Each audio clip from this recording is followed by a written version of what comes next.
Kidlat News Updates.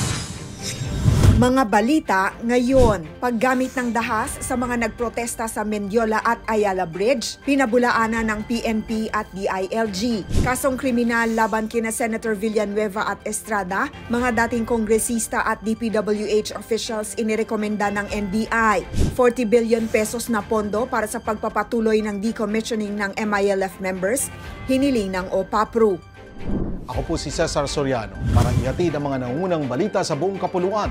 Ngayon, pinabulaanan ng Philippine National Police o PNP ang mga alegasyon na nagpaputok umano sila ng baril at gumamit ng tear gas para itaboy ang mga nagprotesta sa nangyaring gulo sa Mendiola at Ayala Bridge noong Linggo, September 21.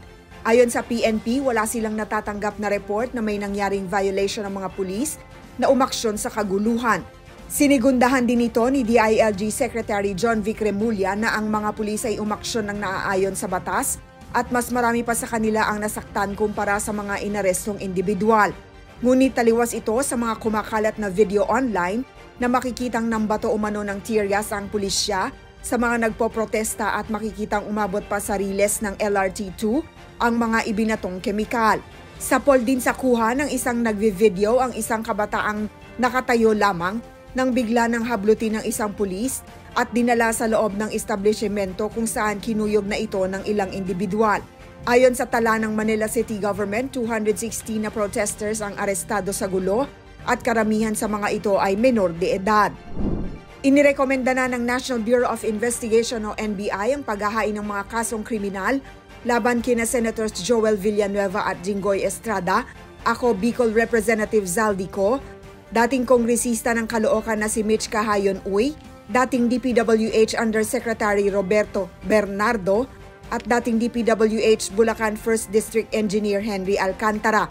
Kaugnay ito ng kanilang pagkakadawit sa korupsyon sa flood control projects ng pamahalaan, kasunod ng naging affidavit o salaysay ni Alcantara na nag-uugnay sa ilang mga opisyal sa umano'y budget insertion at kickbacks sa mga proyekto. Ayon kay Justice Secretary Boying Remulla, indirect bribery at malversation of public funds ang inirekomendang mga kaso laban sa mga opisyal. Nakatakda ring mag-issue ng freeze order ang Anti-Money Laundering Council o AMLAC laban sa assets ng mga nabanggit na sangkot. Sa ginanap na pagdinig sa proposed budget ng OPAPRU para sa fiscal year 2026, inihayag ni Presidential Peace Advisor Carlito Galvez Jr. na 26,145 na MILF combatants na ang kanilang na-decommission at nakatanggap ang mga ito ng 100,000 piso bawat isa bilang cash assistance. Gayunpaman, ayon kay Galvez, kinakailangan pa ng malaking pondo upang masustentuhan at maipagpatuloy ang mga programa gaya ng socio-economic assistance, scholarship at pabahay para sa mga dating rebelde. Binigyang diin naman ni Senator Win Gatchalian na maaaring abutin ng halos 40 taon bago makumpleto ang pamamahagi ng 40 billion pesos na tulong kung hindi ito maipapabilis.